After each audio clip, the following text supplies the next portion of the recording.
Good morning, class 10. This is computer class. I hope you all are fine. Today we will continue our chapter number 5 only, 5A. In my last class, I explained you about the types of declaration of methods based on return type and arguments.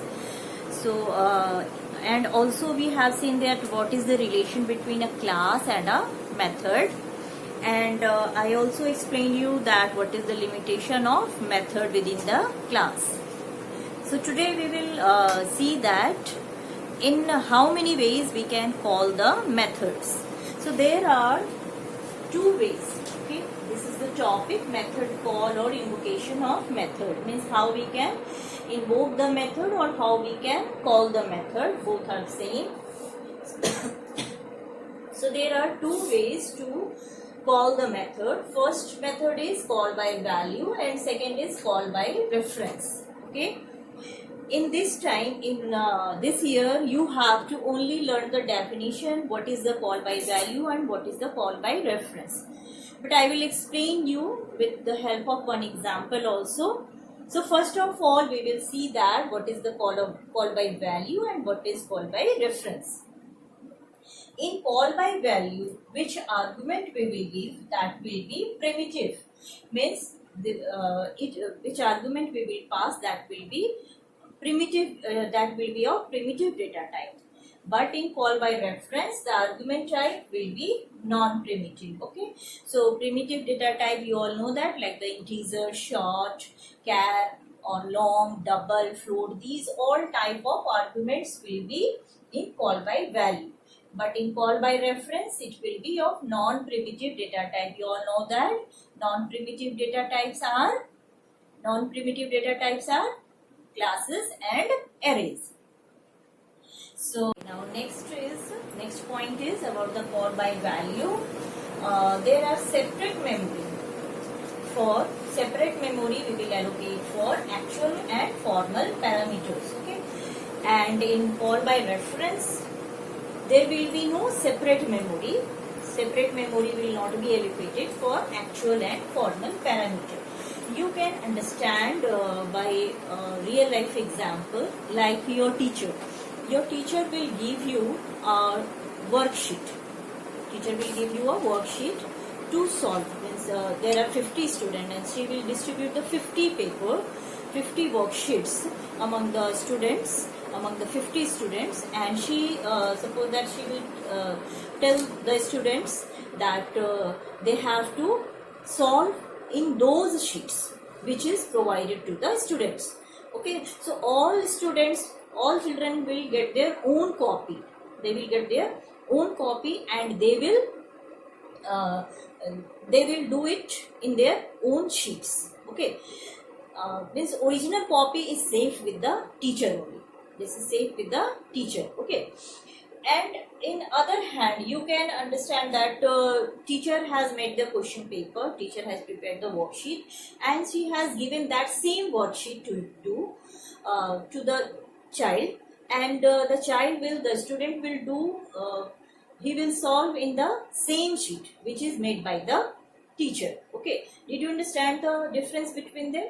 Means in first case, teacher will provide the different copy, not the original one. Okay, copied worksheet she will provide to the students, and in second case she will provide the original copy, original worksheet to the students. So in this way, what you got?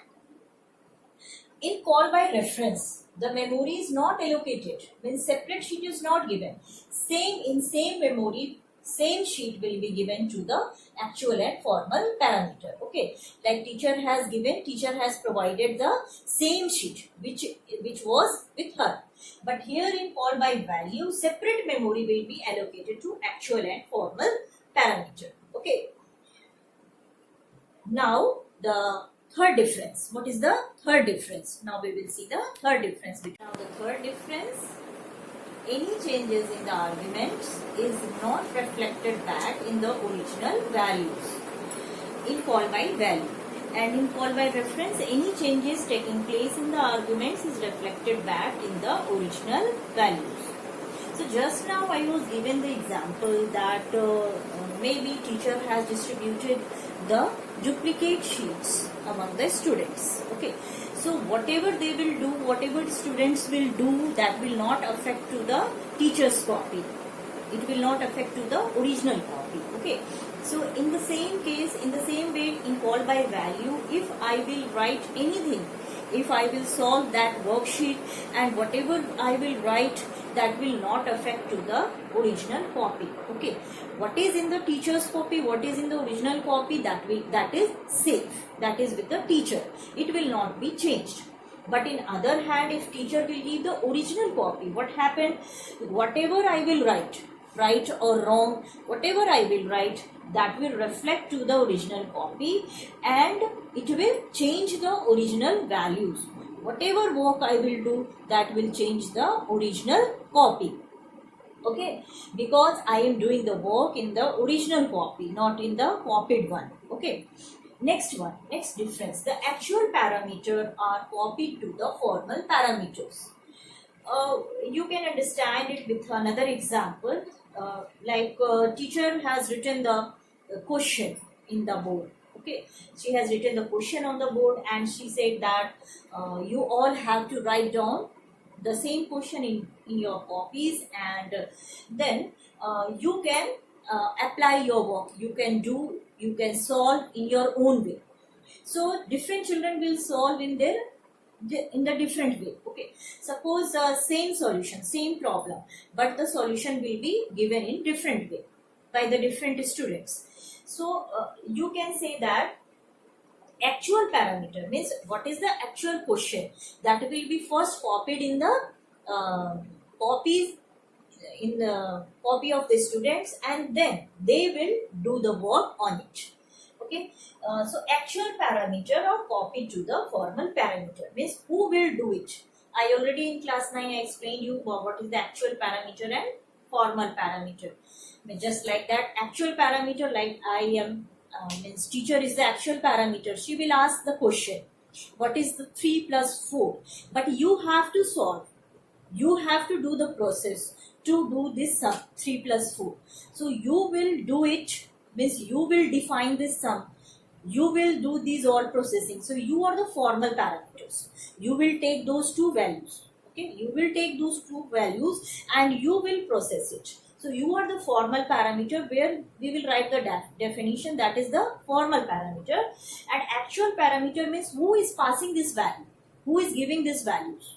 Okay, who is giving these two numbers, that is the actual parameter. So that actual parameter will be copied to the formal parameter, and when after copying in the formal parameter, they will find out the solution. Okay, so in this way the original question, the original value is safe, it will not be changed. But in other hand, actual parameters are not copied to the formal parameter, they are just referred to another name. For example, like I called the monitor and I was given the message, and I told him that he has to pass this message to any other teacher.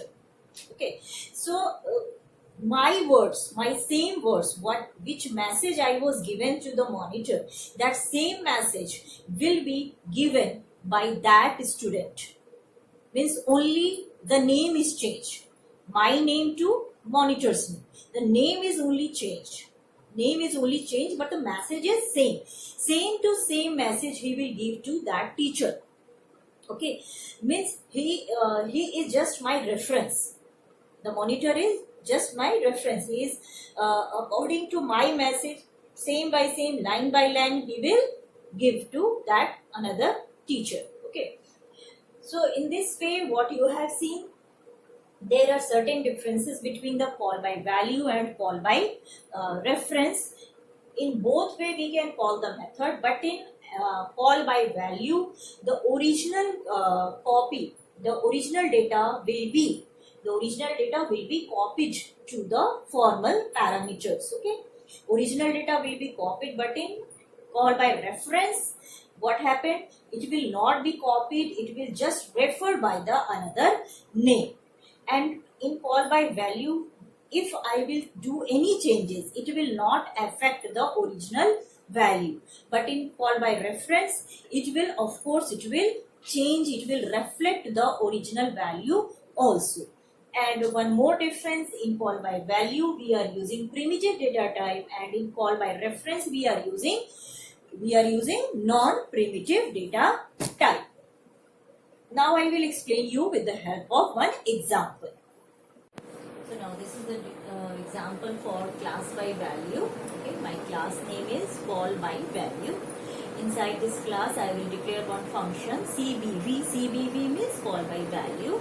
Here we will pass one argument, that is num. It is of integer type. Okay, and it will return, after this procedure of this method, it will return the value also of integer type. Okay, so in this way I am passing one argument and it will return the value of integer type. Okay, so after using this function, what I have to do, what is the definition of this function?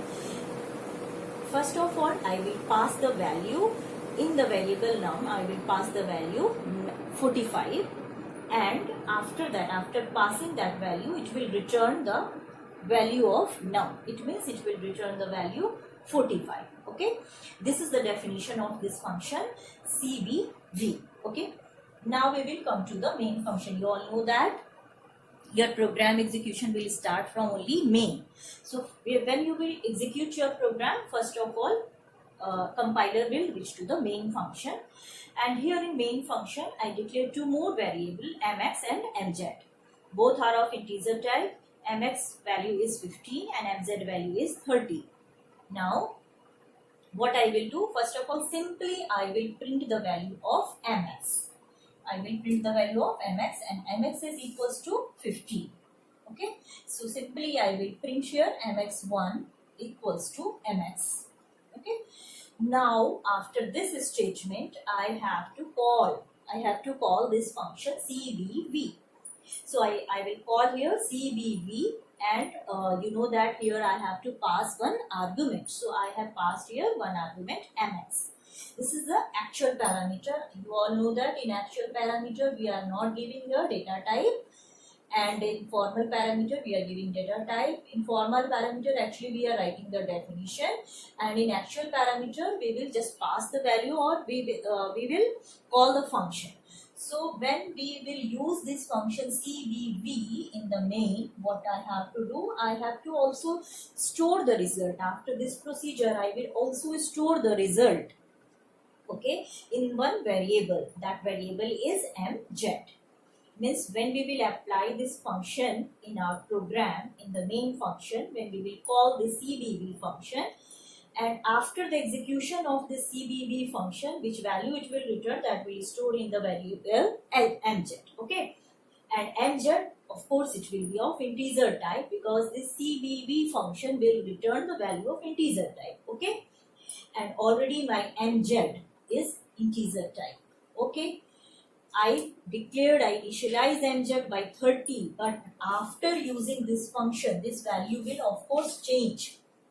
Okay, suppose that you have one container and you store, you have one glass, one container, and you have stored water in it. But if you want to store juice now next time, so of course now next time there will be no water, there will be juice. Okay, so in the same way, next time, this time I initialize this variable mz with 30, but after using this function, what will be the value of mz? That I have to see. Now what happened? When I will call this function, okay, when I will call this function, I have to pass one value, integer num, means I have to pass one argument, that is mx. Mx will represent to num, and what I have to do now in this function, num is given as 45. So now mx will return what? Mx will return num. It means when we will use this function, it means I am calling this function, and this function will return the value of num. And what is the value of num? That is 45. That is 45.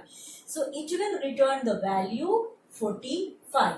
Okay, it means it will return the value, integer type value 45, and that same value will be stored in the variable mz. Okay, got it? Now we will print this value mz.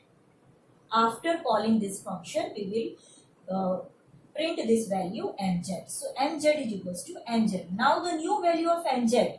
Okay, now just remember that example. Now in my glass there is no water. Now it contains juice. So now mz will be 45, because after returning this value, after returning this num value, it will store now 45. But means this value is now changed. This value is now changed. But the original value of mx, what happened to that? This one is changed. Okay, when we will use this function, but the original value, that I will print now. System.out.println mx. So when you will print this mx, okay, this value will be still 45. How? Because we are using here call by value. Call by value, it means it will not affect the original value. My original value of mx was 15, that is still 15. Okay, it is still 15. When we will use this function, so of course after using this function, according to this value what it will return, according to this value, this variable value will be changed, but the original value of mx will never be changed. This is called by value. Okay, in our next section I will explain you about the call by reference, that is done by the classes and arrays. Okay.